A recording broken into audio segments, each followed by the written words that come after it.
জানায় দেন, যে আমার স্মরণে বিমুখ থাকিবে, আমার স্মরণ থেকে দূরে থাকবে, আমি রব্বুল আলামিন তার জীবন যাপন সংকুচিত করে দেব, তার জীবনকে আমি অতিষ্ঠ করে দেব। যে আমার জিকির থেকে, যে আমার স্মরণ থেকে বিমুখ থাকিবে। এবং কাল কিয়ামতের আমরা রব্বুল আলামিন যে আমার বিধান মানবে না। আমার মায়েরা, আপনি সমাজে নামাজ পড়বেন, নামাজ পড়ার কথা বলবেন, আপনাকে কেউ কিছু বলবে না। রোজা রাখবেন, কেউ কিছু বলবে না। হজ করে আসবেন, হাজী সাহেবদের সম্বর্ধনা জানাবে। যখনই বলবেন আলা লাহুল খালকু ওয়াল আমর, সৃষ্টি যার চলবে তার, তখনই একদল আপনাকে বলবে রাজাকার নয় দেশদ্রোহী। এই কথা বলুন, ঠিক না বেঠিক? এই জমির কার বলতো? আল্লাহ। আসমান আল্লাহ, জমিনও আল্লাহ, আসমান আল্লাহ, সূর্য আল্লাহ, আকাশ আল্লাহ, এমনকি আমি আপনিও আল্লাহ সৃষ্টি। সৃষ্টি যার, আইন চলবে না। আপনার বাড়ি, আপনার গাড়ি, আপনার সন্তান, আপনার স্ত্রী, সবকিছু আপনার। এখন আপনিও কামাই করেন। আমি যদি যাই বলি আজকে থেকে আমি যা বলবো বাড়িতে তাই শোনা লাগবে, আপনি কি মাইনে দেবেন নাকি? কেন মানবেন না? কারণ আপনি কামাই করেন, আপনি কামাই করেন, আপনি সংসার চালান। ওই সংসারে যেহেতু আপনি কামাই করেন, আপনার আইন চলবে, আমার আইন চলবে না। সুতরাং আল্লাহ রাব্বুল আলামিন জমিন সৃষ্টি করেছেন, আল্লাহ রাব্বুল আলামিন আসমান সৃষ্টি করেছেন, আমাদেরকে বাতাস দেন, আমাদেরকে সূর্যের আলো দেন।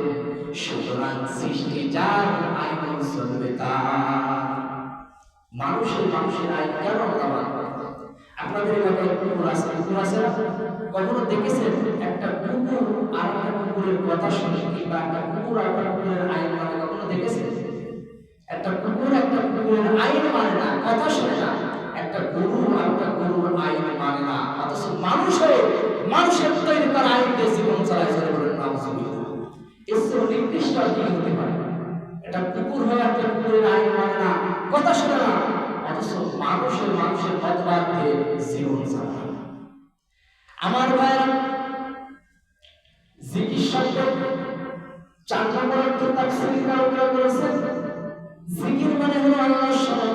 আল্লাহ রাব্বুল আলামিন জানায় দেন, ফাযকুরুনি আযকুরুকুম ওয়াশকুরুলি ওয়া লা তাকফুরুন। জোরে বলুন আল্লাহু আকবার। আল্লাহ রাব্বুল আলামিন জানায় দেন, কাজেই বান্দা আমার শুকরিয়া আদায় করো, আমার নাশকরিয়া আদায় করো না। আর আমি রব্বুল আলামিন শুকরিয়া আদায় করবে, আমার অকৃতজ্ঞতা হবে না। আমার ভাইয়ের স্মরণ, ইব্রাহিম নবীকে যখন, এই ঘটনাটা আপনারা সকলেই জানেন, আমি বোঝানোর জন্য আপনাদেরকে বলছি। ইব্রাহিম নবীকে যখন নমরুদ বিশাল আগুনের কুণ্ড দিয়ে নমরুদকে আগুনের ভিতরে ফেলবে, এমন অবস্থায় জিবরাইল আলাইহিস সালাম আসলেন আর বললেন, ওগো আল্লাহর নবী, আপনি আমার কাছে সাহায্য চান, আপনাকে আমি সাহায্য করব। ইব্রাহিম নবী বললেন, আমি আপনার কাছে কেন সাহায্য চাবো? আমি তো এমন অন্ধ আল্লাহর ইবাদত করি না যে আল্লাহ আমার দুঃখ কষ্ট না বোঝে। আর তুমি আমাকে এখন জ্বালাবে না, আমাকে ডিস্টার্ব করবে না। আল্লাহ রাব্বুল আলামিন আমাকে পরীক্ষা নিচ্ছে, সুতরাং সেই রবি আমাকে যেহেতু পরীক্ষা নিচ্ছে, সেই রবি আমাকে উদ্ধার করবে। এই কথা শোনার সাথে সাথে আল্লাহ রাব্বুল আলামিন আগুনকে নোটিশ করে দিলেন, আগুন আমার ইব্রাহিম নবীর জন্য তুই ফুলের বাগান হয়ে যা। সাথে সাথে ইব্রাহিম নবীর জন্য ফুলের বাগান হয়ে গেল। এইবার ইব্রাহিম নবীর আগুনে পুরা দৃশ্য দেখার জন্য তার বাসাতে ছাদের উপরে উঠেছে। ইব্রাহিম নবীর আগুনে পুরা দৃশ্য দেখবে, ছাদের উপরে গিয়ে দেখে ইব্রাহিম নবী পুরা তৈরির কথা, ইব্রাহিম নবীর এক কাছা পোশাক আগুন পুরাইতে পারে। আমার ভাইয়ের আগুনকে ডাকতে বলে, আরে আগুন, সারা জীবন তোর পূজা করে গেলাম, সারা জীবন তোর ইবাদত করে গেলাম, তুই কেন ইব্রাহিম নবীকে পুরাইতে পারলি না? তোর কি জানানোর শক্তি, বোঝানোর শক্তি নাই? আগুনের জবান আল্লাহ রাব্বুল আলামিন খুলে দিলেন। সাথে সাথে আগুন জবাব দেয়, আরে নমরুদ, আমার জানানোর শক্তি, আমার পুরানো শক্তি আছে কিনা তুই যদি পরীক্ষা করতে চাস, তোকে সত্যি আমি তাম পৃথিবী জ্বালায় পুরো সারকার করে দিতে পারি, কিন্তু ইব্রাহিম নবীর একটা জন্মসম আমি উড়াইতে পারি না।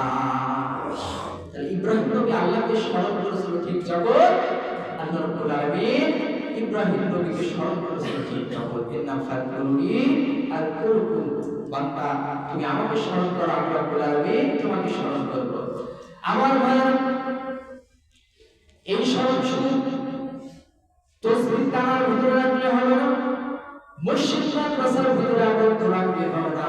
আল্লাহ জিকির ব্যক্তিগত জীবন আছে, আল্লাহ জিকির পারিবারিক জীবন আছে, আল্লাহ জিকির সামাজিক জীবনে আছে, আল্লাহ জিকির রাষ্ট্রীয় জীবনে আছে। এক কথায় রান্নাঘর থেকে পার্লামেন্ট পর্যন্ত যতগুলো সেক্টর, যতগুলো বিভাগ, যতগুলো জায়গা, সকল জায়গায় সকল সেক্টরে বলুন তো আল্লাহ জিকির আছে না নাই? ব্যক্তিগত জীবনে আল্লাহ জিকির কি? আপনি মানুষ হিসাবে কেউ বিবেকের আয়নায় আপনি তাকিয়ে দেখেন,